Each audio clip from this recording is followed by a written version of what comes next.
kung meron pang katawan na natitira dito sa loob ng crash site. Pero yun lang po talagang mga nakuha kanina ang nakita po natin.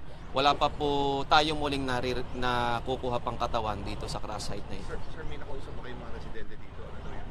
Opo, kanina po ay may nakausap kaming residente, si Kuya Jerry. Dito po lang po nakatira yan sa gilid. Siya po ang may-ari nitong plaisdaan.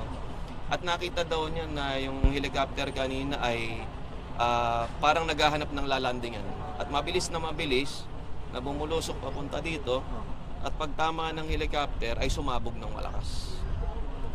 Pagsabog daw ng malakas, kasama ng may-ari po ng bahay dito sa likod, yung kanyang mga pamangkin, pinalusong niya kaagad upang makuha yung mga tao dito sa gilid. Okay. Maraming salamat po. Maraming salamat. Sir, yung kanina, ano mo ba yung nangyari? Anong oras mo? Mga bandang 12:45 po ng tanghali. Meron po yung chopper ko rin. Nagkahanap ng mapapabaan. Siguro po, Ba't ano ba ingay nung ba? May pupulusok ba? wala naman po eh. Kaya nga po, siguro naghanap lang po ng malalandingan. Akala po siguro ito ay malalim.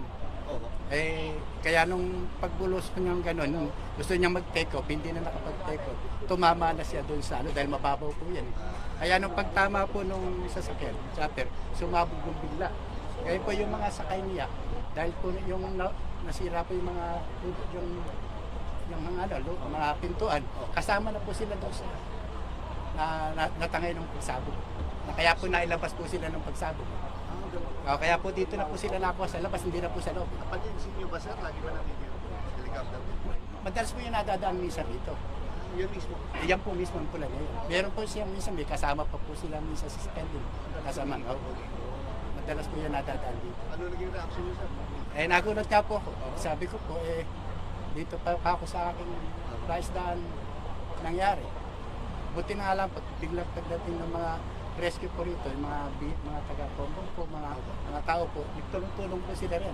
Dumating po kagad sila Governor Alvarado, ito po sila Congressman, para alamin po yung sitwasyon po, ano po ang pwede nilang tulong at gawin para po matulungan po yung mga tao na. Sino rin mo pinalusong niya? Yung iba po kasi hindi ko kilala. Kasi tulong-tulong na po eh. Yung iba po yung mga pamangkin ko, iba po yung mga taga rito na. Tulong-tulong na po sila, lahat po maski hindi taga rito. Basta sa kagustuhan po nilang makatulong, hindi na rin po nilang tanan na baka sumabog. Nagtulong-tulong na po sila lahat para po masagip maayahan po rito. Yung po ating mga bureau patron, sila po yung kasama, at saka po, talaga po hindi naman po sila nagpapaya. Yung lahat po na nanutulad. Ano pangalan niyo po, sir? Jerry Borlongan po. Jerry Borlongan. Okay. Bali, sir, ano? Tapos? Biglang pag-take off po sila ng gano'n, hindi na po sila nakaano. Kumbaga mababa na siya kanina. Mababa. Mababa na. Tapos gusto niya